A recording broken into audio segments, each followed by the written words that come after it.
Yes, മാത്രമല്ല ഇപ്പോൾ പറഞ്ഞിരിക്കുന്നത് ഇപ്പൊ സർക്കാരിനെ നിയമിക്കാം എന്ന് പറഞ്ഞിരിക്കുന്ന കാര്യം ഇല്ലെങ്കിൽ കോടതി നൽകിയിരിക്കുന്ന കാര്യം അത് ഏത് ലൂപ്പ് ഹോളിലാണ് ഗവർണർ അതിനെ അട്ടിമറിച്ചത് എന്നൊക്കെയുള്ളത് നമ്മൾ കണ്ടതാണ്. അപ്പോൾ ഗവർണറുടെ തീരുമാനം തന്നെയാണ് വളരെ പ്രധാനപ്പെട്ടത്. കോടതിയിലിരിക്കുന്ന കാര്യമായതുകൊണ്ടുകൂടി നിയമപരമായിട്ടുള്ള ഒരു വശം കൂടി സർക്കാർ ഈ കാര്യത്തിൽ മുന്നോട്ട് നോക്കുന്നുണ്ടോ, ഇല്ലെങ്കിൽ വീണ്ടും ഒരു അനുനയം എന്നുള്ള രീതിയിലേക്ക് കാര്യങ്ങൾ കൊണ്ടുവരാൻ സാധ്യതയുണ്ടോ? ഒരു അനുനയം എന്ന് പറയുമ്പോൾ സുപ്രീം കോടതിയെ തന്നെ സമീപിക്കാൻ വേണ്ടിയുള്ള ഒരു നീക്കം ഒരു ഘട്ടത്തിൽ സംസ്ഥാന സർക്കാർ നടത്തിയിരുന്നു. പക്ഷേ ഗവർണറുടെ തുടർ നീക്കം എന്താണെന്ന് നോക്കി സുപ്രീം കോടതിയെ സമീപിച്ചാൽ മതി എന്നുള്ളതാണ് നിലവിലെടുത്തിരിക്കുന്ന തീരുമാനം. ഇതിപ്പോൾ 2 VC-മാരുടെ നിയമനവുമായി ബന്ധപ്പെട്ട കാര്യമാണ്. ഇനിയിപ്പോൾ സംസ്ഥാന സർക്കാരിന് ചെയ്യാൻ കഴിയുന്ന ഒരു കാര്യം, ഇപ്പോൾ ഓർഡിനൻസ് പാസ്സാക്കി മന്ത്രിസഭ എന്തായാലും അദ്ദേഹത്തിന്റെ പരിഗണനയിലേക്ക് വിട്ടിട്ടുണ്ട്.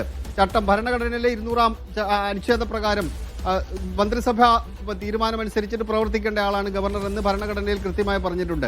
സുപ്രീം കോടതിയുടെ ഒരു 2-അംഗ ബെഞ്ച് ഇതിനിടയിൽ ഒരു വിധി പുറപ്പെടുവിക്കുന്നു. ഈ രാഷ്ട്രപതിക്കും ഗവർണർക്കും ബില്ലിൽ ഒപ്പിടാൻ വേണ്ടി ഒരു സമയപരിധി നിശ്ചയിക്കുന്നു. രാഷ്ട്രപതി അതിനകത്ത് റെഫറൻസ് കൊടുക്കുന്നു. ആ റെഫറൻസിന്മേൽ ഉള്ള സുപ്രീം കോടതിയുടെ നിലപാട് എന്താണ് എന്ന് ഇതുവരെ വ്യക്തമായിട്ടുമില്ല. അതിനിടയിലാണ് കേരളം നൽകിയ ഒരു ഹർജിയുണ്ട്.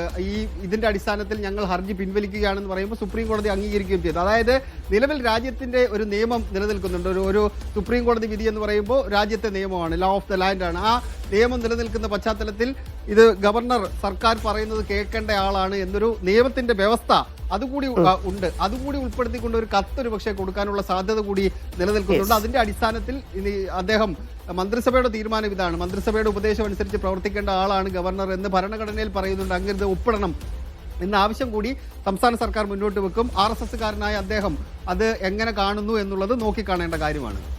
ശരി ശരി സൈഫ്.